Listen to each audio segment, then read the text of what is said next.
How long should you train your language model? This is a blog post by our Mosaic AI research team, and the topic of this blog post is that over the last few years, researchers have developed what we call scaling laws or empirical formulas that help estimate the most efficient way to scale the pre-training of language models.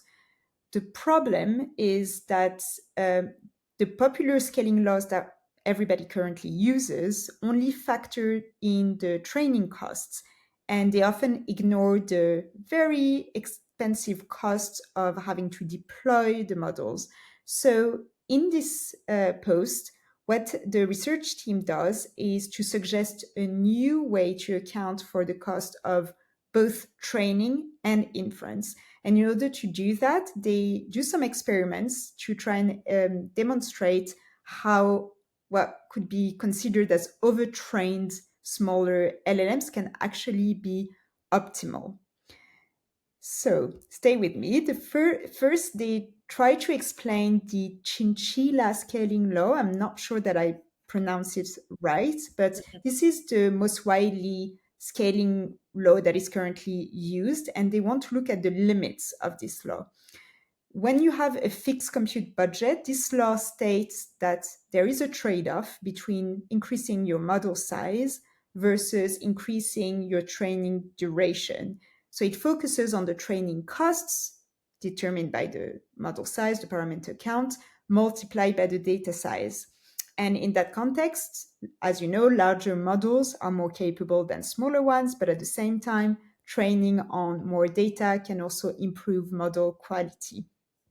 What the critique here in this post is that the Chinchilla law actually doesn't take into account the fact that since LLM serving costs are also a function of the model size, larger models are actually much more expensive to deploy than smaller models. It's an important cost for both the training but also inference.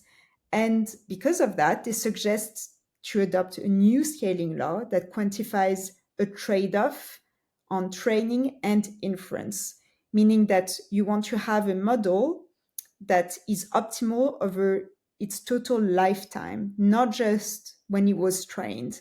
And they run experiments and during those experiments, they try to spend extra money on training to produce a smaller but powerful model. And they try and validate the hypothesis that actually they can make up for the extra money that was spent because it's going to be cheaper at inference time. And so those are all the experiments that they're doing. The key takeaway, the TLDR for all the LLM practitioners is that actually the more inference demand that you expect from your users, the smaller and the longer you should train your models, because then you will continue to see quality improvements.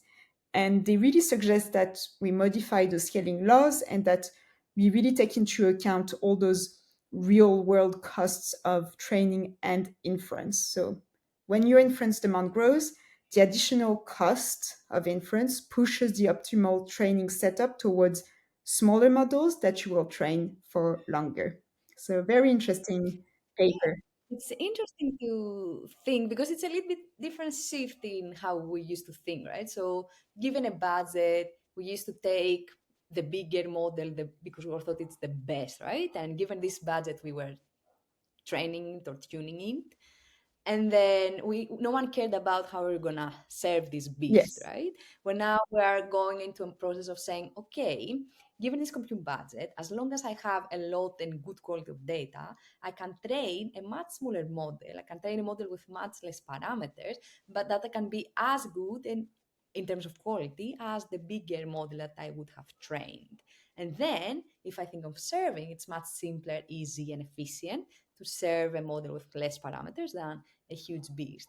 So thinking across the whole life cycle of the model, it's actually a very interesting idea. Yeah, Yeah. I guess it's also driven by the fact that everybody has been experimenting with LLMs and now everybody goes into production and actually realizes that it can be really costly at inference time if you have a large model. So, Exactly. Yeah. You were sharing a big model. thinking, okay, it's fine for now, I'm just playing. But Yeah. then long term, you saw the costs.